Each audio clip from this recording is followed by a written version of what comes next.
Pemilik kelab Johor Darul Tazim, JDT, DYAM Tunku Ismail, pemangku Sultan Johor beri bayangan sedang merencana suatu perancangan yang besar.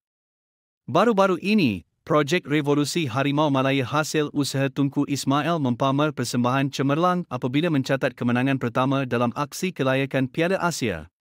Pasukan Harimau Malaya yang kendalian Peter Klamovski berjaya menumpaskan Nepal dalam aksi di Stadium Sultan Ibrahim hasil jaringan pemain warisan, Hector Hevel serta Corbin Ong.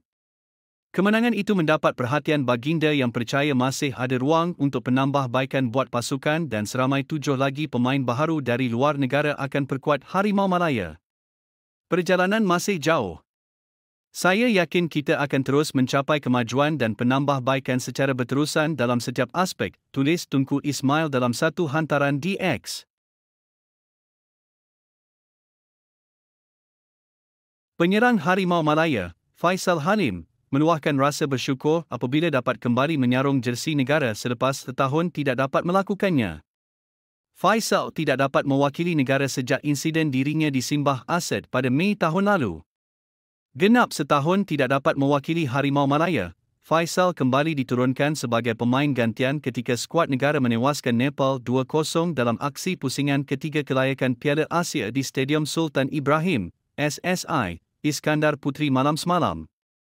Kali terakhir Faisal menyarung jersey Harimau Malaya adalah ketika menentang Oman dalam pusingan kedua kelayakan Piala Dunia di Stadium Nasional Bukit Jalil pada 26 Mac 2024. Dalam satu temu bual bersama wartawan Astro Arena, Zulhelmi Zainal Azam, Faisal turut berterima kasih kepada pemangku Sultan Johor, Tunku Ismail Sultan Ibrahim, Ketua Jurulatih Harimau Malaya.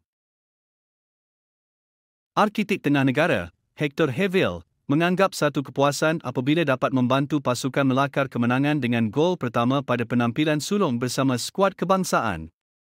Muncul sebagai pencetus kemenangan pasukan, pemain kelahiran Belanda berusia 28 tahun itu membuktikan kelibatnya memberi pulangan lumayan untuk era baharu Harimau Malaya. Hevel mempamerkan persembahan terpuji di hadapan ribuan penyokong di Stadium Sultan Ibrahim menerusi hantaran dan teknik kawalan bola yang sempurna.